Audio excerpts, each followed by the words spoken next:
glória a Deus. Meus irmãos, minhas irmãs, com muita alegria, eu cumprimento a todos com a paz do Senhor.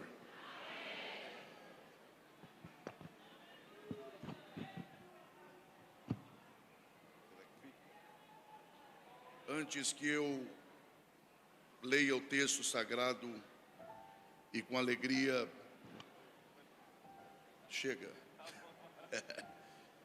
e com alegria passe a compartilhar a palavra que o Senhor tem colocado no meu coração para esta noite tão especial. Eu quero que os irmãos saibam de minha alegria, de minha gratidão a Deus, pelo privilégio que Ele, por sua graça, tem me dado de, pela primeira vez, estar aqui com os irmãos, o que para mim se constitui de uma grande alegria. Quero manifestar aqui em público aquilo que já falei com Deus, agradecer ao pastor Dari Ferreira pelo honroso convite de estar com os irmãos em uma data tão especial em que esta igreja está comemorando o seu centenário. Não desiste nunca, né, varão? Mas é a última vez, hein? De maneira que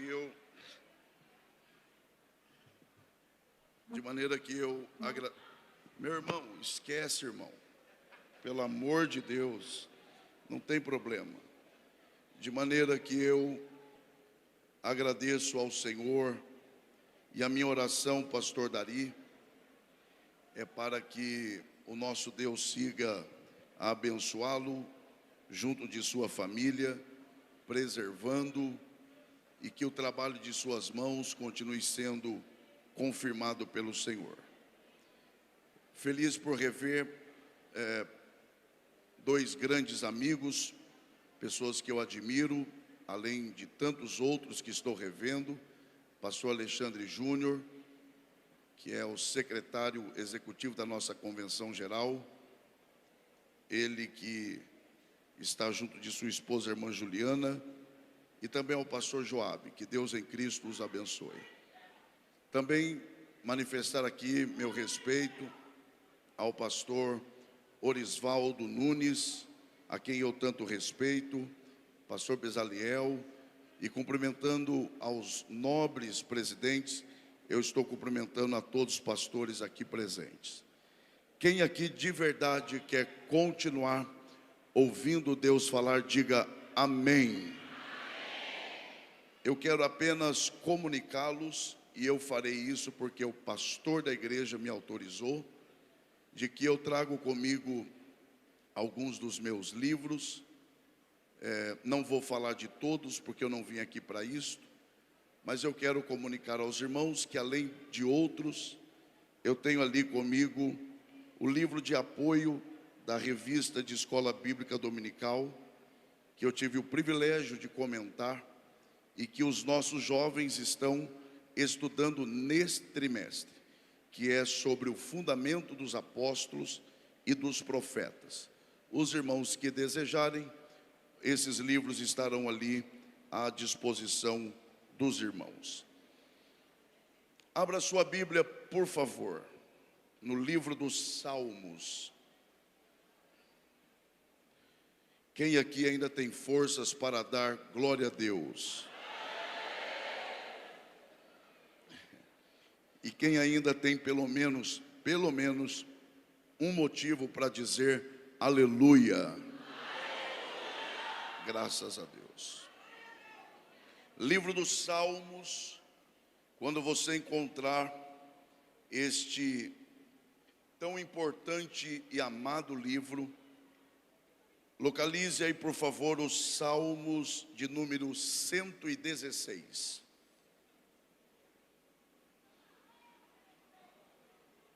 Salmos de número 116. Quando você encontrar este salmo,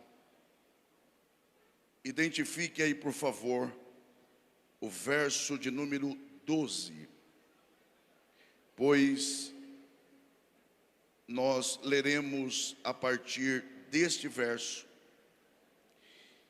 e encerraremos a leitura no verso de número 14. Os irmãos e as irmãs que encontraram Salmos de número 116, versos 12 a 14, por favor, se manifestem dizendo: graças a Deus. A palavra do Senhor diz assim a nós: o que darei eu ao Senhor por todos os benefícios que me tem feito? Tomarei o cálice da salvação e invocarei o nome do Senhor. Pagarei os meus votos ao Senhor agora, na presença de todo o seu povo. E só os que podem digam amém. Muito obrigado, e que Deus, por graça, mais uma vez abençoe a exposição de sua palavra. Este é um daqueles salmos que, particularmente, eu chamo de um dos salmos clássicos da Bíblia. E ao me dirigir ou me referir a esse salmo desta forma, eu estou reconhecendo que esse é um daqueles salmos mais conhecidos, amados, lidos, e por que não dizer, um dos salmos mais pregados pelos pregadores, pregadoras. Aliás, é muito comum nós ouvirmos este salmo, ou pelo menos parte do que nós lemos, em reuniões de oração, em cultos de ações de graças, em cultos de natureza de despedida de um ano e chegada de outro, de maneira que nós, em alguma medida, estamos familiarizados e até mesmo acostumados com esse salmo. Acho pouco provável, aos atentos aqui, acho pouco provável que haja um crente aqui que, por menor que seja o seu contato com a Bíblia Sagrada, já não tenha tido algum contato com este salmo. Então eu começo reconhecendo que este é um salmo comum a todos nós. Porém, se nós queremos de verdade, pelo menos tentar, e quando eu uso a expressão tentar, eu estou sendo muito sincero com os irmãos. Se queremos pelo menos tentar aqui compreender e entender este salmo corretamente, e com a ajuda de Deus, é claro, extrairmos algumas lições espirituais, práticas e atuais, é preciso que nós trilhemos pelo caminho correto da interpretação desse texto. E o primeiro passo nesta direção é lembrarmos-nos, irmãos, de que ao nos aproximarmos de qualquer salmo, na intenção de interpretá-lo, nós não podemos cometer o erro grave de achar que o livro dos Salmos se interpreta da mesma forma que se interpreta, por exemplo, as cartas, seja do apóstolo Paulo, João, Pedro, porque as cartas, elas nos apresentam verdades absolutas e doutrinas firmes. No caso do livro dos Salmos, é preciso um cuidado ainda mais especial, Porque o livro dos Salmos não expressa doutrina. O livro dos Salmos, embora inspirado pelo Espírito Santo, ele é um livro de expressão de sentimentos. Então, para você que está atento, só tenhamos uma ideia. Imagine se nós fizéssemos do livro dos Salmos um livro de se estabelecer doutrina, considerando neste mesmo salmo o que o salmista expressa no verso 11, quando ele diz que na sua precipitação, ele disse que todo homem é mentiroso. Ou seja, nós teríamos que concordar com a precipitação do salmista e dizer que todo homem é igual, que todo homem é enganoso, que todo homem é mentiroso. Um outro exemplo e a gente avança. Imagine se nós fizéssemos do livro dos Salmos um livro de fonte doutrinária, levando em conta aqueles salmos nos quais o salmista pede a morte de seus inimigos. Se nós fizéssemos disso uma doutrina, a própria Bíblia cairia em contradição, o que não é o fato, porque o próprio Deus, pela sua palavra, abomina o homicídio. O que eu estou tentando mostrar aqui nessa parte inicial é que é preciso nos aproximar do livro dos Salmos correta, ou pelo menos tentar aproximar corretamente, na expectativa de entendermos o que de fato Deus tem a nos ensinar hoje, a partir de um salmo como este. O livro dos Salmos é um livro da expressão de sentimentos. Então, por exemplo, o livro dos Salmos, ele pode ser colocado ao lado dos livros proféticos, porque enquanto nos livros proféticos os homens estão calados e é Deus quem fala de seus sentimentos aos homens e sobre os homens, no livro dos Salmos, Deus, por graça, ele decide se calar e permite que os seus servos expressem os seus mais profundos sentimentos sobre Deus e para Deus. É por isso que tem salmo que a gente não entende direito, porque o salmista começa adorando e termina pedindo para Deus matar os inimigos, porque assim são os nossos sentimentos. Ora estamos bem, ora estamos maus. Pega o Salmo 22, o salmista diz: Deus meu, por que me desamparastes?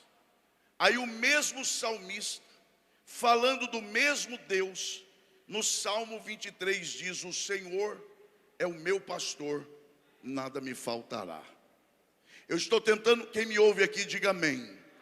Eu estou tentando mostrar que é preciso que haja este cuidado. Por isso, quando lemos um salmo, como os Salmos de número 116, é preciso levar pelo menos duas coisas em consideração. A primeira, qual é a natureza do salmo? Qual é o seu caráter? Do que é que o salmista está falando? Em segundo lugar, é preciso levar em consideração o que o salmista estava vivendo. Qual era o pano de fundo histórico? O que é que leva o salmista a expressar estas palavras? Quanto à natureza do Salmo 116, este é um salmo de gratidão, é um salmo de ações de graças. Se os irmãos lerem com atenção esse salmo, os irmãos perceberão que em cada palavra, cada frase, cada verso, o salmista está agradecido. Por isso, a natureza do Salmo 116 é de gratidão, é um salmos de ações de graças. Quanto ao que o salmista estava enfrentando ou vivendo, não se sabe ao certo onde ele estava. O que se sabe é como ele estava. E isto é possível saber a partir do que está no verso de número 7, quando ele diz: volta minha alma a teu repouso, pois o Senhor te fez bem. O salmista aqui, aos atentos e interessados, o salmista aqui está com a alma sossegada, ele está com o coração tranquilo, a sua mente está em paz. O salmista não está enfrentando nenhum tipo de adversidade, não há inimigos no seu encalço. O salmista está com a alma sossegada, o coração em paz e a mente tranquila. Eu lhe faço uma pergunta nesta noite: em tempos de paz, o que é que você costuma fazer? Em tempos de tranquilidade, para onde você vai? O que você geralmente faz quando você não está enfrentando nenhum tipo de adversidade? Olha o que o salmista ele faz. O salmista olha à sua volta, olha para dentro de si mesmo, e não há adversidade, não há perseguição, não há calúnia, não há nenhuma perturbação, quer seja externa ou interna. O que é que ele faz com esse tempo de paz? Ele utiliza deste tempo para revisitar a sua história. Ele usa esse tempo para lembrar dos lugares por onde ele passou e o que Deus havia feito por ele. Vejam, o que o salmista está fazendo aqui é justamente aquilo que Jeremias nos orienta, quando ele diz: eu trarei à minha memória aquilo que me dá esperança. Sabe qual é o problema de muitos de nós? É que geralmente nós usamos esse texto: eu trarei à memória aquilo que me dá esperança, em tempos de adversidades.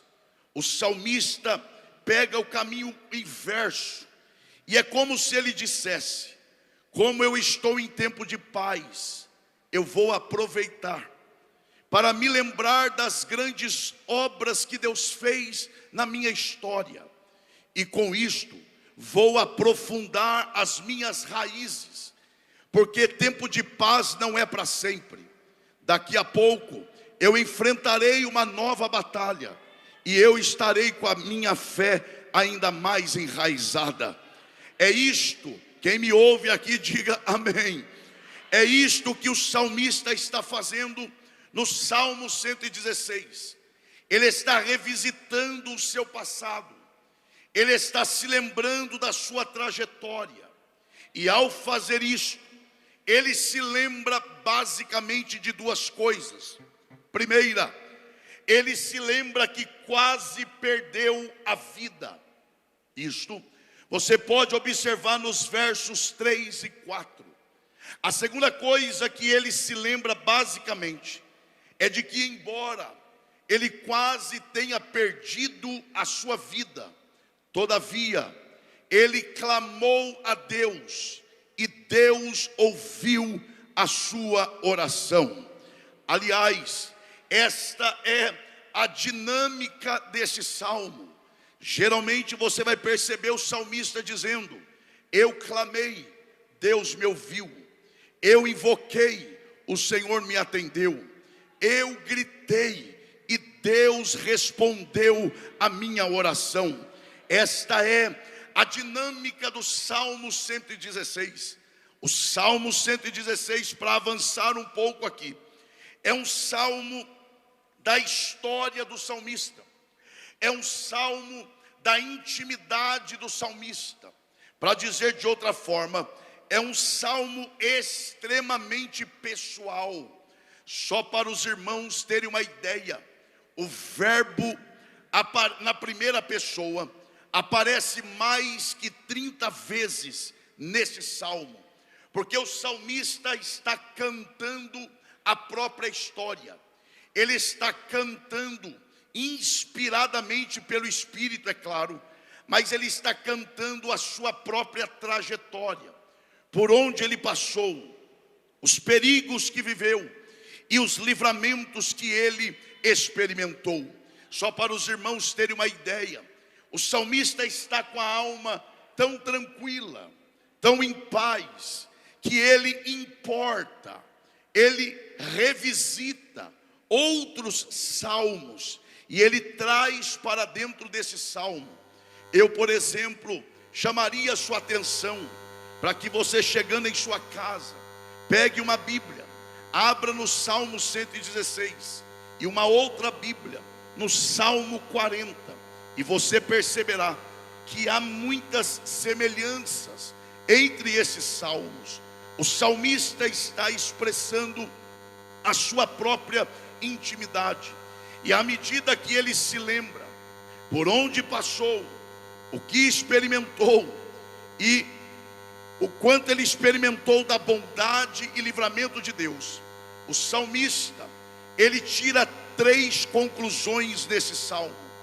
A primeira, ele conclui que nunca deve confiar em si mesmo.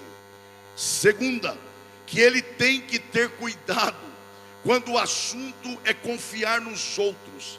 Mas a terceira conclusão, ele conclui que quando o assunto é confiar em Deus, ele pode se entregar inteiramente, porque Deus nunca falhou em toda a sua trajetória. É isto. Se você ler atentamente o Salmo 116, o salmista, ele tira essas 3 conclusões. Primeira, quando o assunto é confiar em mim, nunca devo confiar em mim mesmo. Quando o assunto é confiar nos outros, os 2 pés têm que estar atrás. Agora, quando o assunto é confiar em Deus, eu posso me entregar de corpo, alma e espírito, porque esse Deus nunca falha. Quem aqui reconhece que vale a pena confiar em Deus, levante a sua mão e aproveite a oportunidade para dar o melhor glória a Deus que você já deu aqui nessa noite. Porém, o salmista é alguém, nós vamos chegar lá, o salmista é alguém extremamente capaz. Deus não erra nas suas escolhas. O salmista, além de capaz, ele é extremamente organizado, e ele estrutura o salmo, e ele traz alguns pontos fundamentais à medida que ele se lembra da sua história. Por exemplo, o primeiro tema que o salmista trata aqui é a respeito da sua própria aflição e dos perigos que ele enfrentou. Em segundo lugar, o salmista apresenta também o seu pedido ao Senhor, o seu clamor a Deus. Em terceiro lugar, o salmista também apresenta a sua experiência com Deus.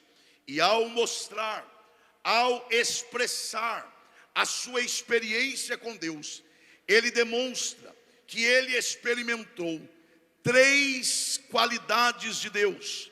Primeira, ele diz que experimentou a bondade de Deus. Segundo, ele diz que experimentou a compaixão de Deus. E terceiro, ele diz que experimentou a libertação de Deus. É isto, o salmista está afirmando: primeiro, Deus é bom. Segundo, Deus é compassivo. Terceiro, Deus é libertador. Agora deixa eu lhe chamar a atenção, com todo respeito aos que estão atentos à palavra. Eu entendo que tudo que ocorre no culto deve ser encarado como um ato de adoração. Há um grande problema por parte de alguns, para não dizer de muitos, em achar que a adoração é apenas no momento em que se canta. Olhe para cá. Por exemplo, é comum você ouvir alguém dizer: meus irmãos, agora que já temos orado, vamos adorar a Deus. Aí alguém diz assim: agora que já adoramos a Deus, vamos ofertar. Agora que já ofertamos, vamos ouvir a palavra. Ora, quer dizer que orar não é um ato de adoração? Quer dizer que ofertar não é um ato de adoração? Pelo contrário, até mesmo o momento em que alguém está pregando, esse é um ato de adoração. Eu particularmente tento, pelo menos, enquanto estou tentando pregar, o meu espírito está dizendo dentro de mim para Deus: receba o meu esforço em pregar como um ato de adoração, porque pregar é adorar, ouvir pregação é adorar. Então isso aqui é um ato de adoração. E eu convido você, nesta noite de comemoração do centenário, a nos unirmos àquilo que o salmista falou. E vamos bradar aqui nessa noite dizendo: Deus é bom, Deus é compassivo, Deus é libertador. Onde está a mão que você levanta para adorar ao Senhor? Levante a sua mão e diga bem forte, para que Campina Grande saiba que a Assembleia de Deus está em festa. Diga bem forte: o meu Deus é bom, o meu Deus é compassivo, o meu Deus é libertador. Você crê no poder da palavra? Então, se você crê, se prepare para continuar experimentando a bondade de Deus, a compaixão de Deus e a libertação de Deus. Quem recebe a palavra, dê o melhor glória a Deus que você pode nessa noite. O salmista está, nós precisamos avançar. O salmista está expressando, estruturando o salmo. E agora, à medida que ele se lembra da sua trajetória, não perca isso aqui não. À medida que ele se lembra da sua trajetória, à medida que ele revisita a sua própria história, ele está se lembrando.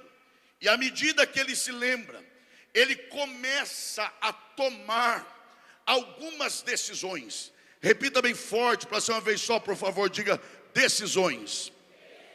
Que eu particularmente também chamo de resoluções. Isto é, o salmista, preste atenção nisso, à medida que ele se lembra dos grandes livramentos que Deus havia lhe dado, ele toma algumas decisões. Ele resolve viver de uma forma específica dali para frente. Na prática é isso aqui. Ele diz: eu me lembro disso, eu me lembro que tentaram me matar, mas Deus me libertou. Eu me lembro que armaram uma armadilha contra mim, mas antes que eu caísse, Deus me deu livramento. E ele está é isso mesmo, não estou criando, é isso. Ele está se lembrando. É um salmo da lembrança, é uma espécie de diário do salmista, e ele está se lembrando. E à medida que ele se lembra, ele diz: e por isso, a partir de hoje, eu decido viver assim. Vai lá, olha as decisões, olha o nível das decisões desse homem. A primeira decisão que ele toma está exatamente no verso 1, quando ele diz: amo ao Senhor, porque Ele ouviu a minha voz e a minha súplica. O que ele está dizendo aqui é: a partir de hoje, eu que já amava a Deus, decido amar ainda mais. Ele está dizendo isso. Ele está dizendo: eu já amava a Deus, sempre amei a Deus, eu sempre desejei a sua presença, mas hoje, me recordando dos livramentos que Ele me deu, eu decido. Se eu amei, vou amar mais. Se eu me entreguei, vou me entregar mais. Se eu me dediquei, vou me dedicar mais. É verdade. Tem gente dizendo: para que se dedicar tanto? Para que se matar? Ninguém reconhece o seu trabalho, nem cita o seu nome. Não tem problema. Isso aqui é resultado do quanto eu decidi amar a Deus. Eu amo mesmo, eu me entrego mesmo, eu faço mesmo, e eu me deixarei gastar, porque eu amo a esse Deus. Oh glória! Esta é a primeira decisão do salmista. Diga bem forte: amar ainda mais a Deus. Olha a segunda decisão, verso 7. Ele decide, aqui eu vou adiantar. Ele decide: eu descansarei ainda mais em Deus. Diga bem forte: amar ainda mais, descansar ainda mais. Olha o que ele diz também no verso 9. Ele diz: eu decido andar em sua presença. Vai lá, amar a Deus. Não, vai lá, diga mais forte, diga: amar a Deus, descansar em Deus, andar em sua presença. Ele também, a partir do verso 13, diz: eu decido pagar os meus votos. E ele termina dizendo: e eu decido ser ainda mais fiel a Deus. Agora escute isso aqui. Quem me ouve aqui, diga amém. Escute isso aqui. E eu deixei para essa parte propositalmente. O salmista toma uma outra decisão, que está no verso de número 2. Olha o que ele diz. Eu amo isso aqui. Ele diz assim: porque inclinou para mim os seus ouvidos, portanto invocá-lo-ei enquanto eu viver. Dá para ter noção do que é isso aqui? Eu estou explicando o texto. Ouça isso aqui, olha o que ele está dizendo. Ele está se lembrando da história, ele está se lembrando da sua trajetória. E à medida que ele se lembra, ele diz assim: um dia eu orei e Deus me ouviu. Um dia eu clamei e Deus me atendeu. Um dia eu estava em angústia, porque o meu melhor amigo se levantou contra mim. Eu clamei na minha angústia e ele ouviu o meu clamor. Olha isso. Aí ele chega à conclusão: sabe o que eu vou fazer a partir de hoje? Já sei. Se eu orava, eu vou orar mais ainda. Vai lá. Vai lá. Vamos ser sinceros aqui. Eu vou esperar todos me olharem. Olhe para cá. Vamos ser sinceros. Há em nós uma tendência, há em nós uma inclinação de, quando somos atendidos em uma oração, a relaxarmos. Quer ver? Já marca logo o culto de ações de graça. E geralmente no culto de ações de graça tem o quê? Oração inicial, hino, testemunho, oração final e bolo e guaraná. Porque a nossa tendência, quando alcançamos o que queremos em oração, é baixar a guarda, é relaxar. O salmista vai no contrário e diz: não, já que ele atende a oração, decidi, vale a pena orar mais, porque ele atende a oração do seu povo. Agora, é claro que diante disso, você se lembra de um personagem bíblico. Qual? Elias, o profeta. Eu não estou falando de qualquer Elias. Eu estou falando do Elias. Quem foi o profeta Elias? Vai lá, vou dizer só um detalhe. Elias era tão o profeta, não era um profeta, que ele dominava dois elementos: a água e o fogo. Dominava tanto que quando Deus determinava, a água não apagava fogo, incendiava mais ainda. Põe água, que o fogo vai pegar na água. É só um detalhe. Sabe quem é Elias? E tem gente que perde isso. Sabe quem é Elias? Elias não é um profeta. Elias é o profeta. Vai lá, Monte da Transfiguração. Que reunião foi aquela? Quem está presente? Jesus, Pedro, Tiago e João. Só que esses são detalhe, porque olha quem vem para a reunião, enquanto o rosto de Jesus é transfigurado: o Pai.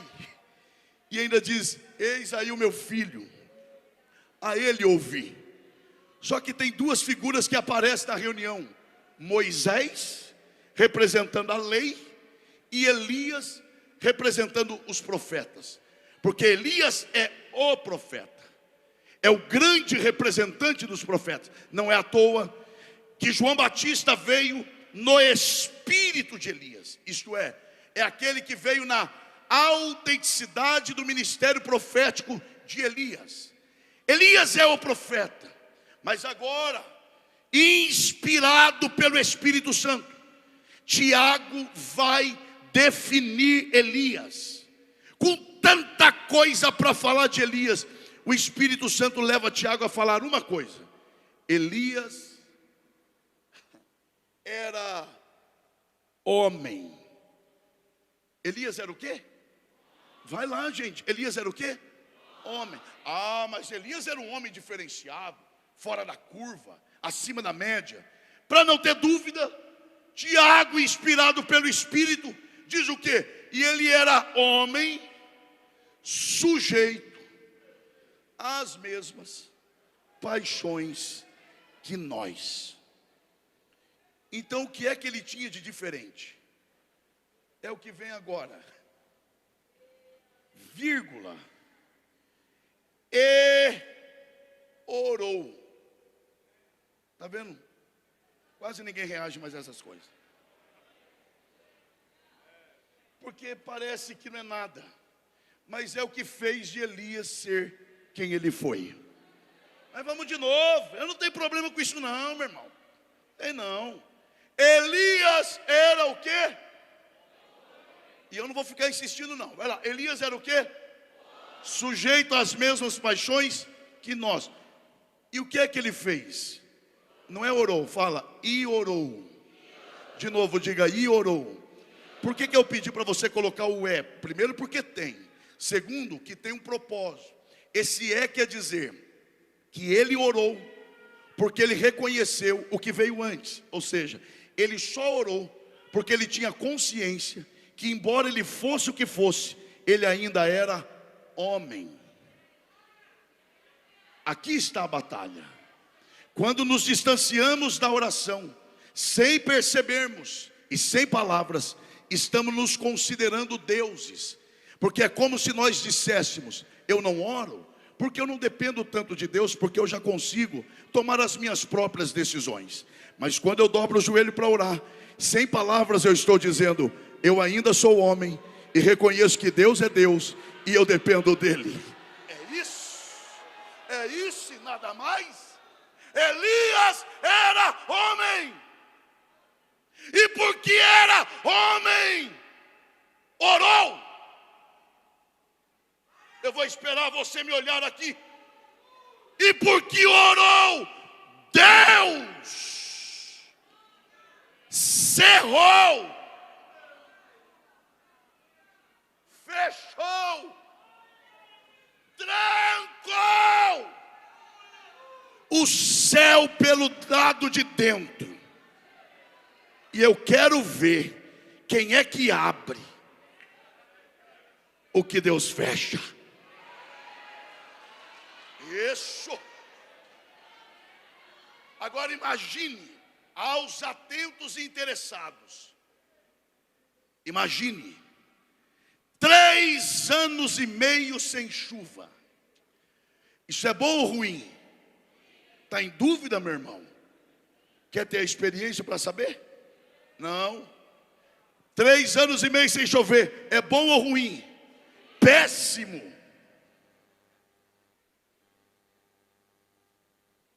Agora imagine, quem é o culpado?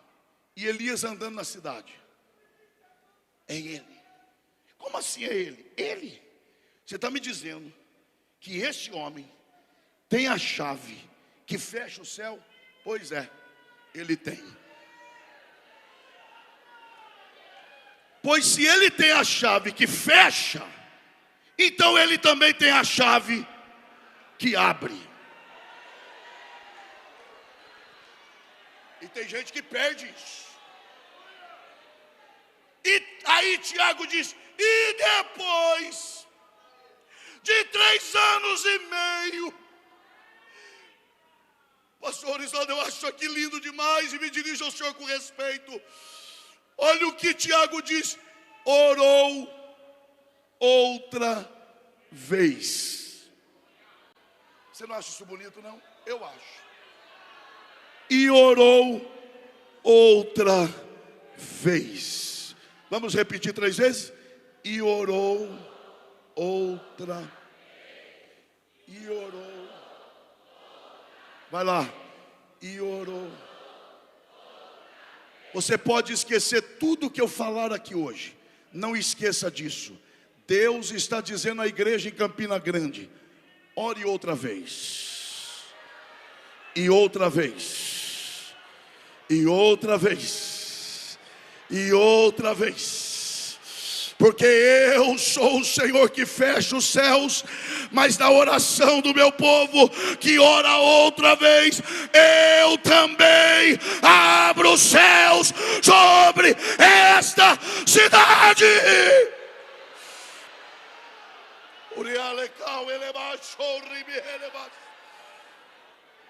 Onde está a mão que você levanta para adorar ao Senhor? É a primeira vez que eu peço para você fazer isso, mas há um propósito. Você não é obrigado, mas pelo menos respeite quem faz. Toque o ombro da pessoa que está ao seu lado com respeito, é claro, e diga para ela: a ordem é. Recebeu a resposta da oração de ontem, ore de novo, porque a resposta de ontem não garante a necessidade de hoje. Então ore de novo, e de novo, e de novo, e de novo, e de novo. A glória!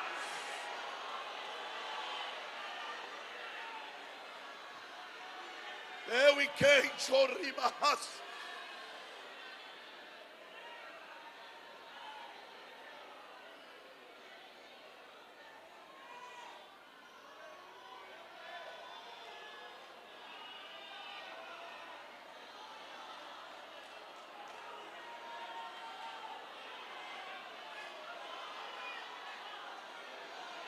Ainda tem crente que se alegra com essas coisas.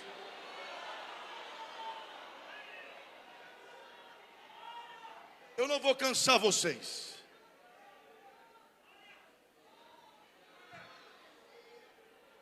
Mas eu preciso dizer, irmã, eu preciso dizer pelo menos isso aqui. O que leva o salmista? Eu encerro aqui. O que leva o salmista a escrever um salmo inteiro só de gratidão e ainda dizer: que darei eu ao Senhor? Quem ainda me ouve aqui, diga amém.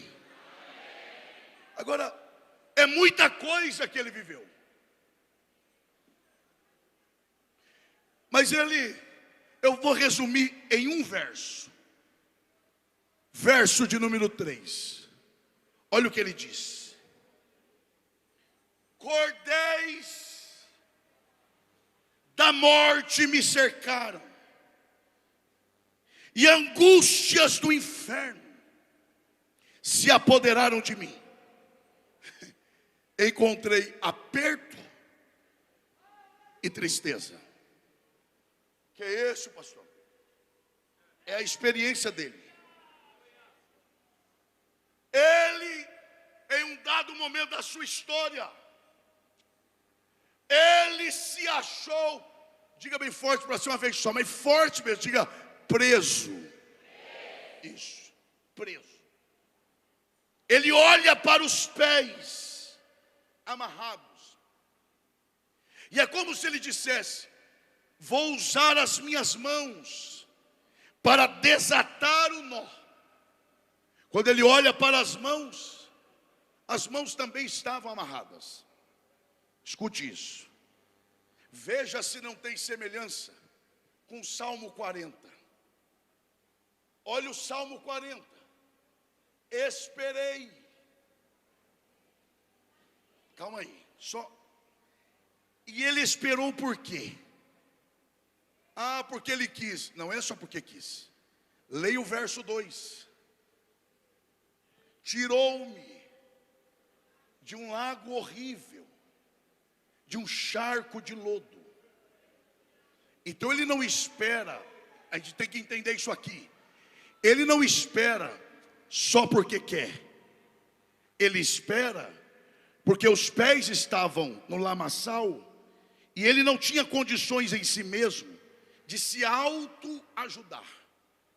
Então ele chega à conclusão: só me resta esperar, porque eu mesmo não tenho condições de me tirar daqui.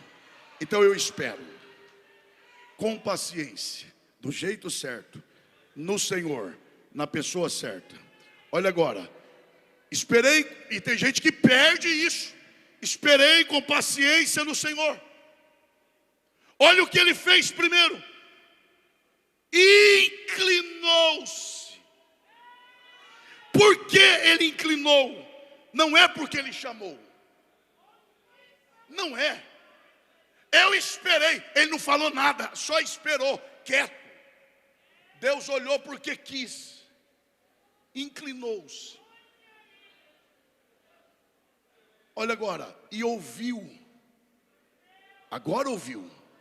Porque o clamor é entre o inclinar e o ouvir. Quando ele percebeu que Deus olhou para ele e falou: é a minha chance, vou gritar, e quem sabe ele me ouve. Já que olhou, gritei, ouviu. Como é que você sabe que ele ouviu? Porque ele me tirou de onde eu estava. Tem gente que já se encontrou na história. Olha isso. Eu preciso que você participe. Diga bem forte assim: inclinou. Mais forte, diga: olhou. Ouviu. Tirou. Olhe para cá, olhe para cá. Para eu olhar para alguém, isso pode ser a distância. Para eu ouvir alguém, pode ser a distância. Por exemplo, eu estou olhando para irmãos lá atrás, estando aqui. Eles estão me ouvindo de lá, eu estando aqui. Mas se eu decidir tirar uma criança de lá para colocar aqui, não dá para ser a distância. Eu tenho que sair daqui, me dirigir para lá, tocar na criança e trazê-la para outro lugar. É isso. Ele me olhou à distância, ele me ouviu à distância. E vocês não vão acreditar, de repente ele começou a andar na minha direção. Ele foi onde ninguém queria ir. Ele entrou onde ninguém conseguia entrar. Ele chegou lá no lamaçal, meteu a mão lá dentro, e quando tirou, ele não se sujou, porque ele é o único que põe a mão na lama e não se suja. Ele me levantou, abriu o chuveiro da graça, me deu um banho de misericórdia, me cobriu com o sangue de seu filho, me encheu do Espírito e prometeu voltar para me buscar. Oh glória, oh glória, oh glória. Meu Jesus, ajuda esse irmão, eu já vou encerrar. Ajuda esse irmão que está perto de você a se lembrar, diga: essa é a nossa história. Ele foi onde ninguém queria ir, fez o que ninguém era capaz de fazer, desatou o nó, cortou o laço, quebrou a corda. Oh glória a Deus, oh glória a Deus, oh glória a Deus. Já vou encerrar, eu prometo. Quer ver que é verdade? Olha o verso 8. Olha isso. Porque tu, Senhor, livraste a minha alma da morte, os meus olhos das lágrimas e os meus pés da queda. Não. Bem forte, diga bem forte: me livrou a alma da morte, os olhos da lágrima. Mais forte agora: e os meus pés. Mais forte: e os meus pés. Só mais uma vez, mais forte: e os meus pés da queda. Sabe qual é a ideia aqui? Você estava prestes a cair, para nunca mais se levantar, mas antes que você caísse para sempre, Ele chegou primeiro. Ele chegou e disse: você não vai cair para sempre, eu te dou o livramento. O diabo armou para se andar com você, o diabo armou para manchar a sua história, o diabo armou para te derrotar para sempre, mas havia alguém orando. Eu me levantei e te dei.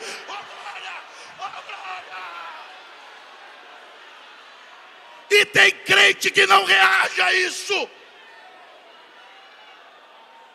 É a nossa história. Vou fechar a Bíblia, mas me permita.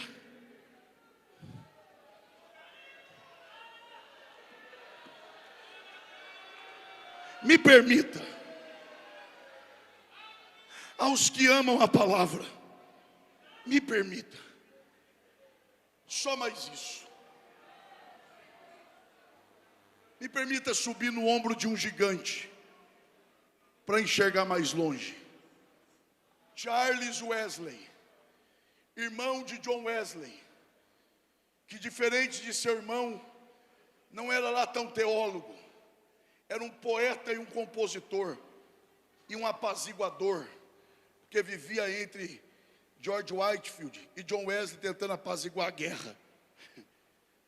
Charles Wesley, presta atenção nisso, por amor à sua alma.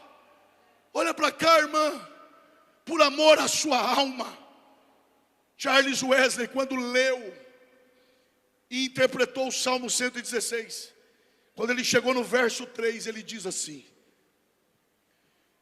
o salmista decidiu pegar as cordas que o amarraram no pecado e disse: vou usar as mesmas cordas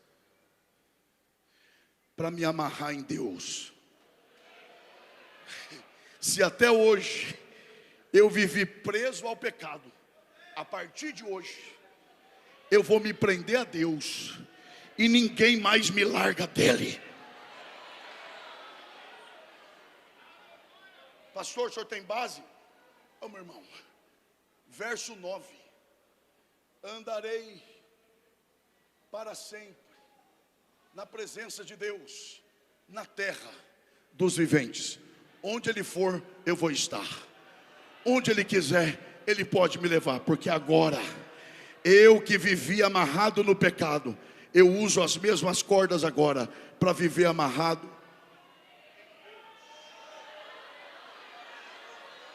Vou encerrar. Não adianta. O homem vai ser escravo. Vou melhorar para ninguém me processar. O homem de qualquer forma vai ser servo. De qualquer jeito vai ser. A questão é: você quer servir a quem? Porque ou o homem é escravo do diabo, ou é de Deus, ou do pecado, ou da santidade. A diferença é que ser escravo do diabo é ser escravo preso, e ser escravo de Deus é isso, é ser escravo livre.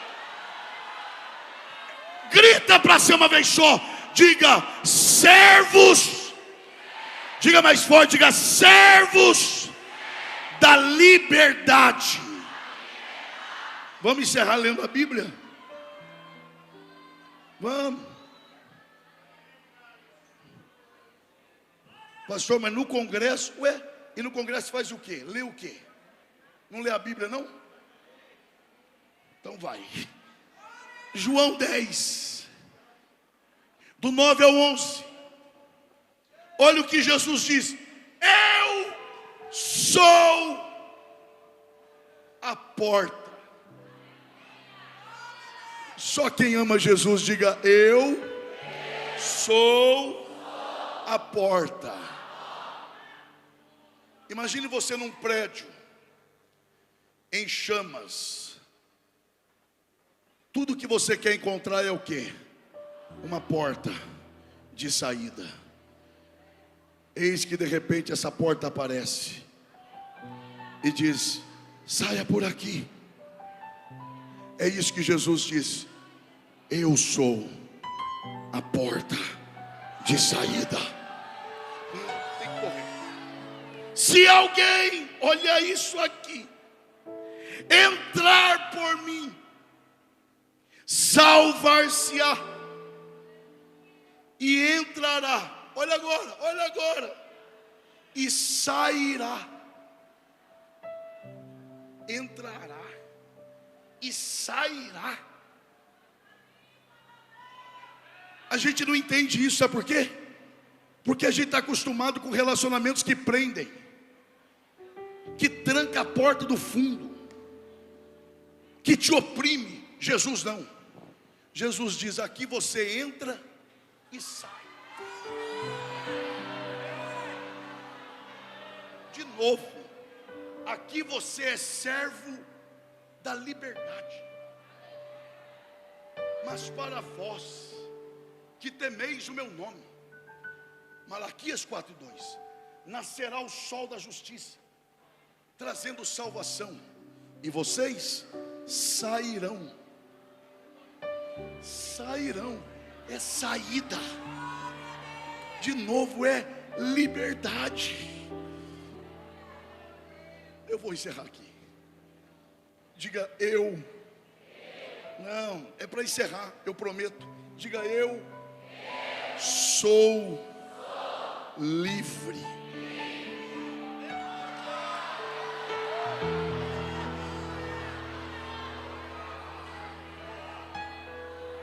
O que é liberdade?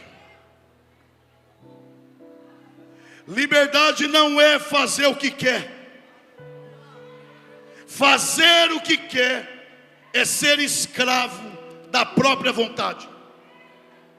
Ser livre é ser capaz de fazer o que é para ser feito e de não fazer o que não é para ser feito. Ser livre é ter condições de dizer sim para a santidade e não para o pecado. Eu sou tão livre que não dependo de você para viver bem. Eu já sou livre. Ele já me libertou. E é por isso que hoje eu tenho motivos para agradecer. Eu era preso e agora sou livre. Com a permissão do querido pastor Dari, se coloque em pé, adorando ao Senhor. Olhe para quem está ao seu lado e diga: alegra o teu coração. Meu irmão, se ele depender do seu ânimo, ele está perdido. Diga com ânimo, diga: alegra o teu coração. Você é livre. Ele já te visitou, cortou o laço, desfez o nó, e agora você é livre.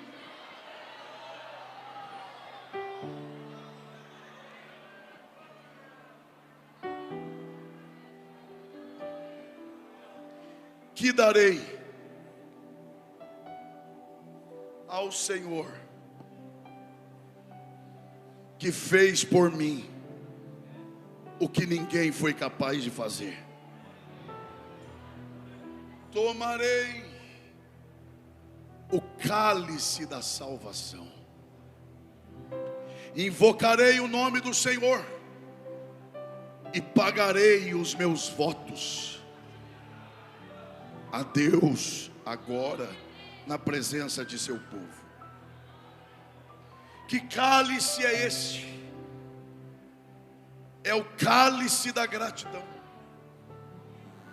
em que o chefe de família, na tradição judaica, em uma reunião íntima entre filhos e amigos chegados, o líder tomava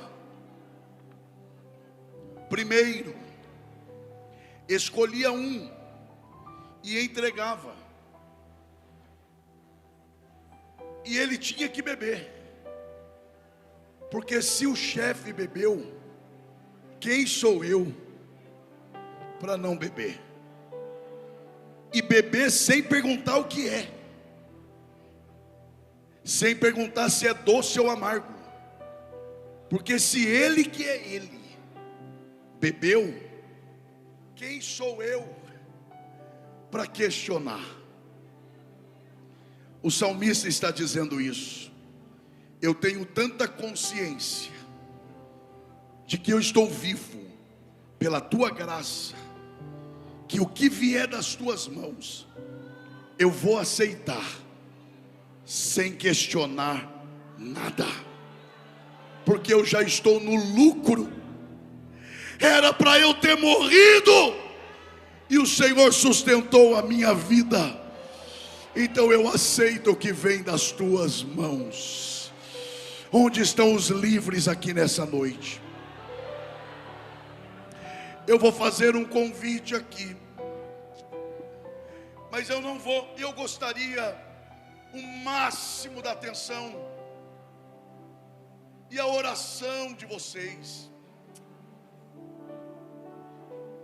Em 2 minutos eu devolvo ao pastor. Mas onde está a primeira pessoa que deseja ser livre? Pastor, eu estou ouvindo a palavra e eu quero me libertar. Eu quero ter esta paz. Eu quero ser livre do pecado. Onde está você que deseja entregar a sua vida a Jesus agora? Não só para ter o perdão dos pecados, mas para ser livre do pecado. Porque Jesus não só perdoa, Ele liberta o homem do pecado. Onde está você? Eu acho que está vindo alguém. Eu vou te esperar.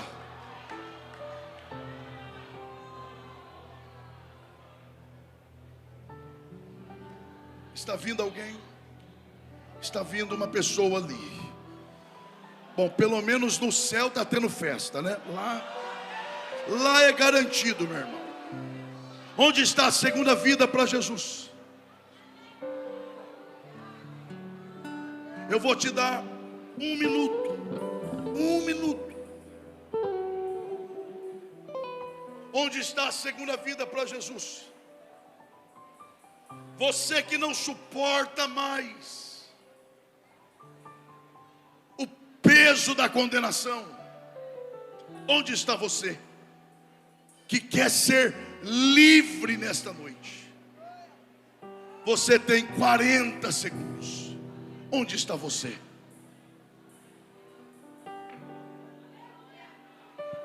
É o Espírito de Deus. Onde está você? Eu vou ser específico e direto. Onde está você que deseja retornar aos caminhos do Senhor agora? Onde está você? Volte agora. Você tem 20 segundos para decidir. Tem alguém orando aqui? Onde está você? Eu vou te chamar pela última vez. Você precisa voltar para o Senhor Jesus agora.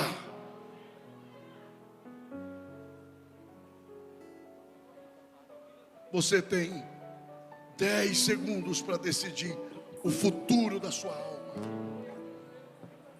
Use os mesmos pés que um dia você usou para te levar para longe de Deus. Use-os agora para te trazer para perto. Onde está você? A igreja está orando por você.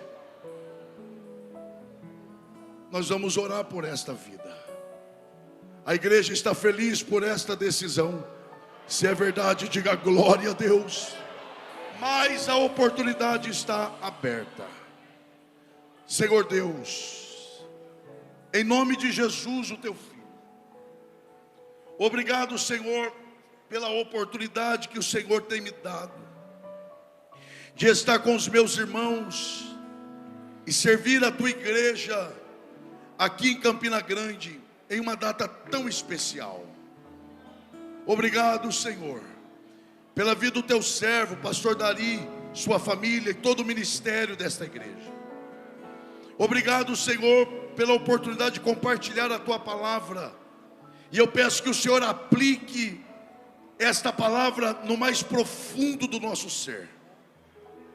Mas agora eu lhe peço por esta vida preciosa. Recebe-a. Escreve o seu nome no livro da vida.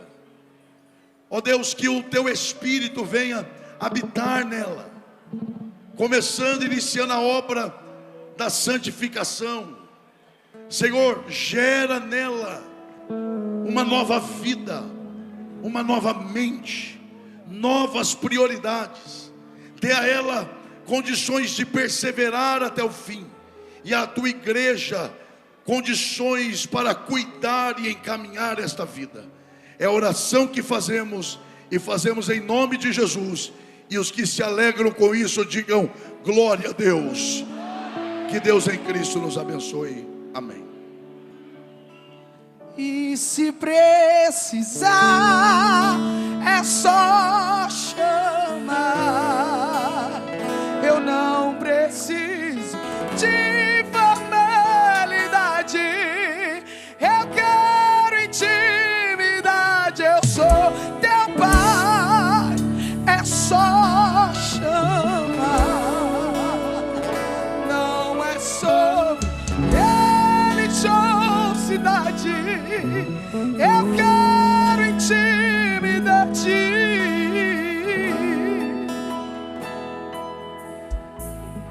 Muitos me conhecem pelo nome. A oportunidade ainda está aberta. Outros me conhecem só de ouvir falar.